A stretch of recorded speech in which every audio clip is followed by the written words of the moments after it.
Hi, my name is Pop. This is a reading from Chapter 36, The Path of Tech to Owner. This is from Business Advice from Billy-Bubba's Dumbass Texas Muffler Shop. Occasionally, you got an employee who wanted to move up from shop to shop owner himself, and the franchise actively discouraged this. They spoke openly to both franchisees and techs that they would not support this notion. The closest they ever came to even allowing this to occur was the happenstance of a franchisee buying a second location for a son. They had better results with some backgrounds, not so good with others. You would think that a background as a mechanic at the exact same kind of shop would be the very best possible kind of background with the highest possible chance of success. They claim the best store owners come from other sources such as accounting, sales, other small business ownership, any professional background. I think for the most part they are onto something, but for the wrong reason. When you go to independent non-franchise shops, almost all of the time, all of them come from being a tech. So what's going on here? For some reason, being a tech can lead to success at a self-owned private shop, but leads to failure at a franchise-type shop. This is not a 100% ironclad rule, but it is mostly right. I think the reason it holds true is due to overall complexity. The individual shop is streamlined and efficient. The franchise shop is not. It has layers and layers of constraints and rules and complexity and restrictions and procedures and additional things to remember and do and not do. The mind of the individual shop owner is focused on the business and its profitability, period. But the mind of the franchise shop owner is divided, split among many different complex things. His mind is focused on the franchise, not on the business. And the franchise company likes it that way too, for they see themselves as the raison d'etre, not as a support function of the franchisee's own business. Lee Iacocca's autobiography makes mention of our ascension habits in American business. He himself had been a transmission engineer when they came right out and told him, because of this background and his present duties as an engineer, that he had zero chance of rising at the firm. CEOs in the USA come either out of one, sales, or two, accounting.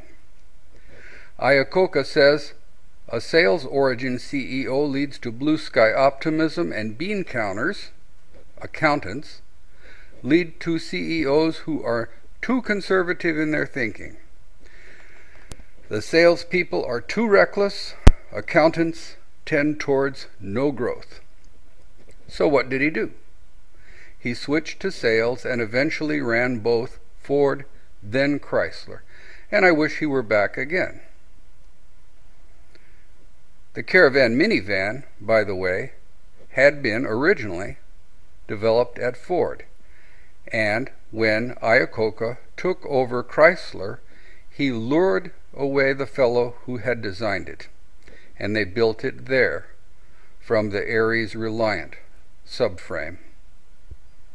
Meanwhile, the high-level nuts and bolts guys in Detroit, the engineers, the guys who actually build the cars, the guys who actually know the physics and engineering, are put into a subordinate role.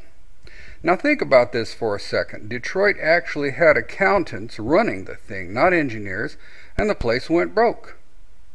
If engineers had been running Detroit, you might now convincingly argue, well, heck, those engineering guys don't know money stuff.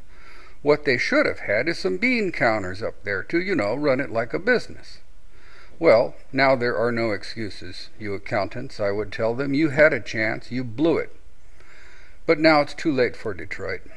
The bean counters and the salesmen have both been displaced by the Obama administration, and now government bureaucrats have been put in place as titular CEOs, really guys, albeit high-level seeming guys, who are bagmen for the unions and the administration.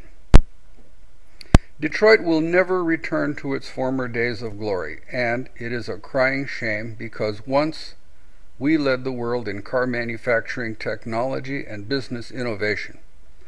We were so very far ahead of the rest of the world that there would have been no way at all for any country, any company, to ever catch up with us. Something happened.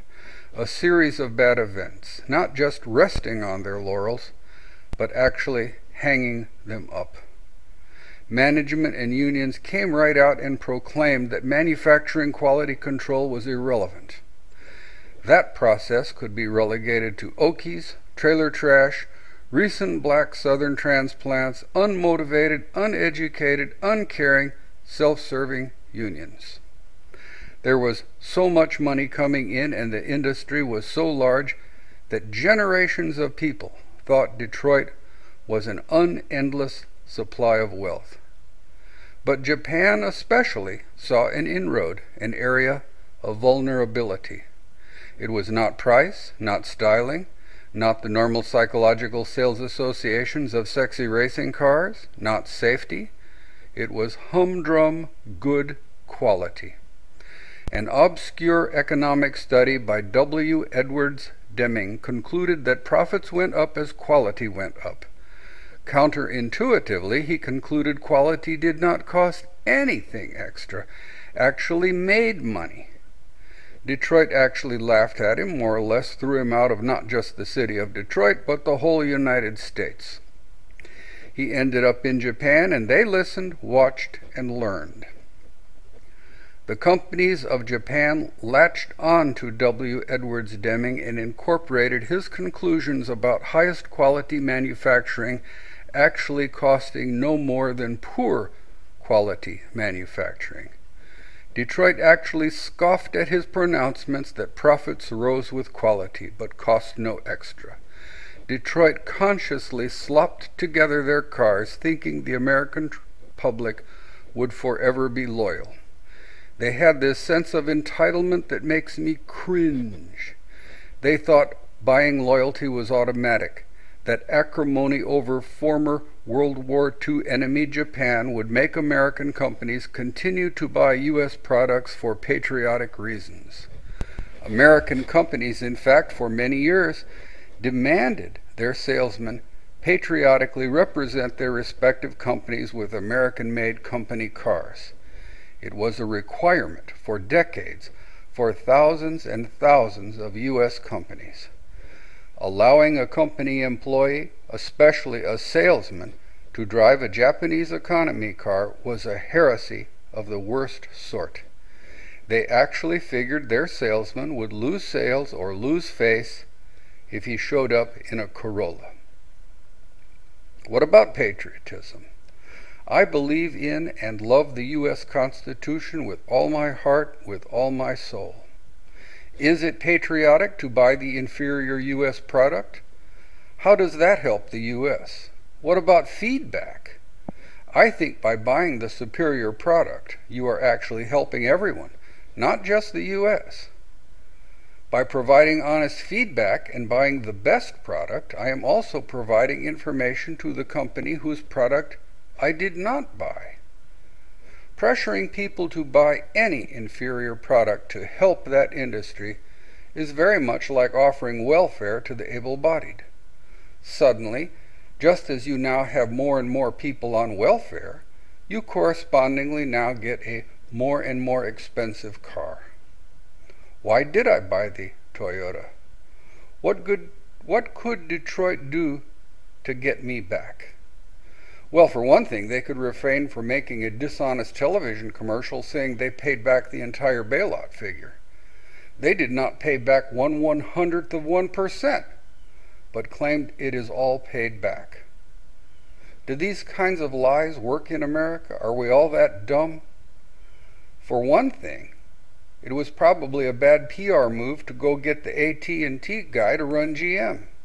AT&T is anything but the best model for honest capitalism, so in bed with lobbyists and dishonestly run. Here's a suggestion. I'm not real smart, but isn't there a huge nostalgia for 57 Chevys? People seem to love those cars. Why not make the same car again with safety improvements? Make 250,000 of them and you could probably easily get $40,000 apiece for them. It got so bad in Detroit there was a joke that cars made on Mondays had the highest number of defects. Dealers actually told new customers up front to bring their new vehicles back to the dealership after a week of ownership to correct the many manufacturing deficiencies. It was common to find dozens of rattling extra dropped screws and minor components all over inside the door panels. The dealerships also installed items entirely missing, misinstalled, misaligned, rattling, defective. They used to put blinders on horses, little leather panels on the sides of the eyes. They were just an inch big or so, hooked onto the bridle.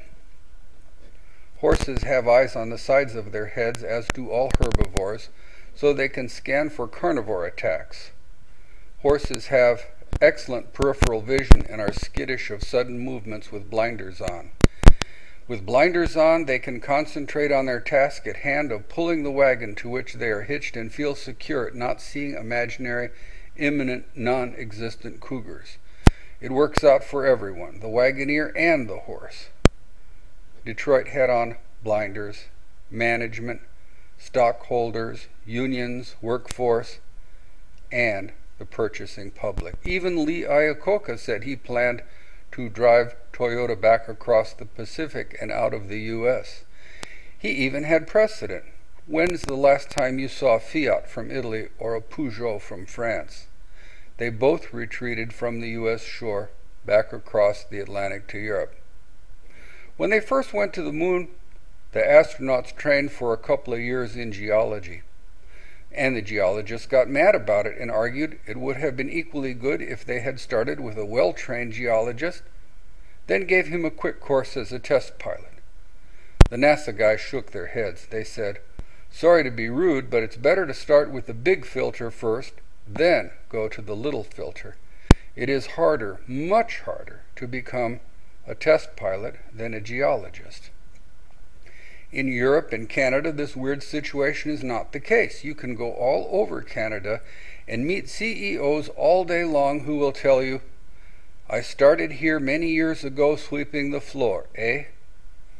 In many businesses in other countries, they correctly start with the big filter first, the engineer at the manufacturing company.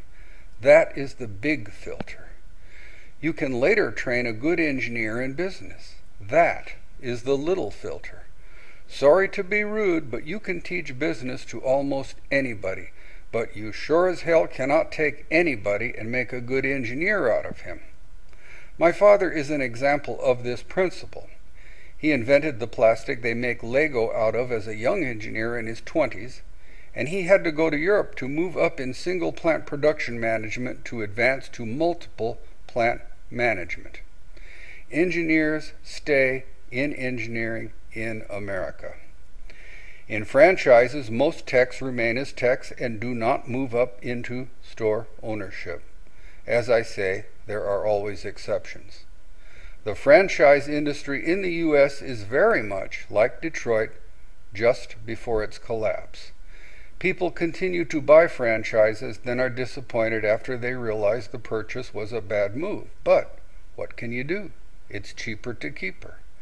Somebody is going to come along with an alternative, a better product.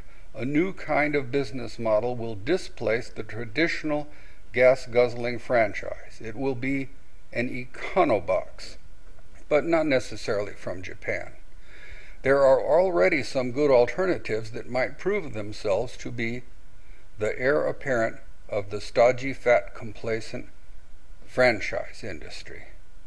That was chapter 36, Tech to Owner. My name is Pop, and I have a whole bunch of YouTube videos, and I hope you enjoyed this. Thank you.